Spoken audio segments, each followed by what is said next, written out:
गाजीपुर के नगर पंचायत सादात के अधिशासी अधिकारी एवं सभासद के बीच विकास कार्यों में आधा अधूरे काम करवाकर पूरे पेमेंट लेने पर नगर पंचायत के सभी सभासद गुस्से में हैं। वार्ड नंबर 8 के सभासद घनश्याम सोनी के द्वारा पूछे जाने पर अधिशासी अधिकारी के द्वारा गाली गलौज के साथ 22 तारीख को हाथापाई हुई थी, जिसमें थाना अध्यक्ष ने आकर नगर पंचायत कार्यालय से बचाकर सुरक्षित अधिशासी अधिकारी को थाने में ले गए। वही सभासदों की टीम एफआईआर दर्ज करने को थाने पहुंचे थे। दोनों पार्टियों ने अपना अपना पक्ष रखा। इसके बाद 23 अप्रैल को शाम 7 बजे वार्ड नंबर 8 के सभासद घनश्याम सोनी अपने समर्थकों के साथ थाने पर पहुंचे, जहां थाना अध्यक्ष ने उनकी बातों को सुना एवं पत्रक लिया। क्या कुछ कहा घनश्याम सोनी ने, देखते हैं। अजीत मोदनवाल, गाजीपुर की रिपोर्ट।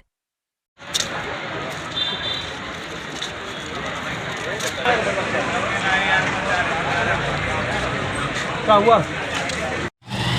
क्या नाम है आपका? जी, मेरा नाम घनश्याम सोनी है। मैं भारतीय जनता पार्टी से वार्ड नंबर 8 का सभासद हूँ। थाने पर आप लोग क्या आए हैं, क्या मामला है यहाँ? मामला है यहाँ पर नगर पंचायत में तैनात अधिशासी अधिकारी लल्लन यादव जी, जो कि पूरी तरह से भ्रष्टाचार में लिप्त है।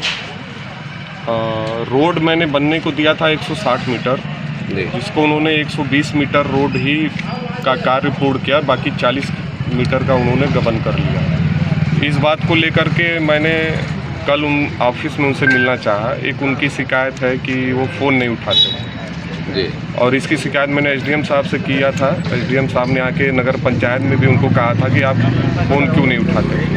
तो इसके बाद उनका एटीट्यूड उनके आड़े आ गया। उन्होंने कहा कि अब इसके बाद मैं देखता हूँ कि कैसे कोई मेरा क्या कर लेता है। तो कल मैंने लगभग इसी रोड के विषय में उनसे जानना चाहा, फ़ोन किया 10 बार, उन्होंने नहीं उठाया। तो मुझे किसी सूत्रों से पता चला कि आज वो ऑफिस में आए हुए हैं। तो मैं ऑफिस में गया, मैंने कहा कि सर फ़ोन क्यों नहीं उठा रहे हैं। तो उन्होंने सीधा जवाब दिया कि तुम कौन होते हो तुम्हारा मैं फ़ोन उठाऊं। मैं कहा सर, अगर आप फ़ोन भी नहीं उठाएंगे और ऑफिस में भी मिलने पर अगर समस्या नहीं सुनेंगे, एक जनप्रतिनिधि की नहीं सुनेंगे, जनता की तो बात ही छोड़िए, तो कैसे कार्य चलेगा।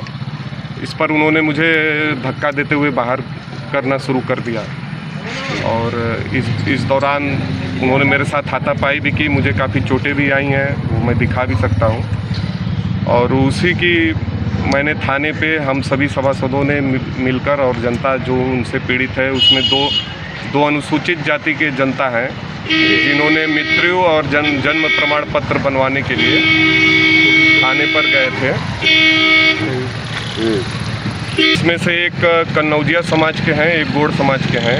उन्हें जन्म प्रमाण पत्र या मृत्यु प्रमाण पत्र बनवाना था। तो 2 से 3 दिन तक टाउन एरिया चक्कर लगाते रहे। वहाँ के कर्मचारियों ने कहा कि नहीं, ईओ साहब आएंगे, वही साइन करेंगे तो होगा।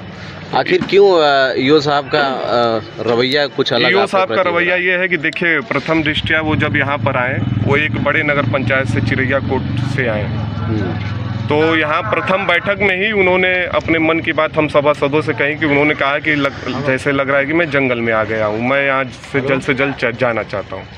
तो एक व्यक्ति का विचार ये है कि मुझे यहाँ नहीं रहना है, तो यहाँ के लोगों से मैं तांडव करूँ ताकि मैं हाईलाइट हूँ और मुझे यहाँ से हटाया जाए। उनका भाई वो एक नंबर के घुसखोर व्यक्ति हैं। उनको बड़ी रकम चाहिए, बड़ी टाउन एरिया चाहिए। उनको चिरैया कोट से लाकर अगर सादात थाने में उनका पोस्टिंग हो गया है, पोस्टिंग होने के तो 3 महीने बाद तो उन्होंने ज्वाइन किया। बिल्कुल तब तक जुगाड़ में लगे रहे कि मेरी यहाँ पोस्टिंग ना हो। अब पोस्टिंग के बाद उनको यहाँ की रकम लग रही है, छोटी पड़ रही है, इसलिए वो सभी सभासदों से ऐसे पेश आते हैं कि किसी का नहीं फ़ोन उठाना। स्थानीय पत्रकारों का भी ये तो वो है शिकायत की किसी भी कोई भी सूचना चाहिए फ़ोन करिए तो नहीं उठाते हैं। तो जानकारी हुई कि आपके साथ झड़प भी हुई? हाँ, झड़प हुई है, मुझे चोटें भी आई हैं। मैंने एसओ सादात को दिया है। आज थाने पर आप आए थे?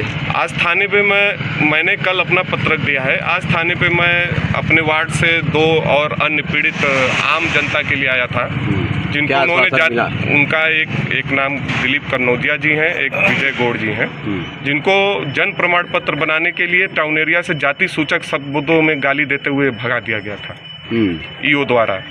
जैसे वो व्यक्ति 4 दिन 5 दिन दौड़ते रहे। ईओ जिस दिन मिले तो उन्होंने कहा कि एक मैं तुम्हारे ही काम के लिए बैठा हूँ, जाति सूचक शब्दों में गाली देते हुए भगा दिया उन 2 परिवारों को।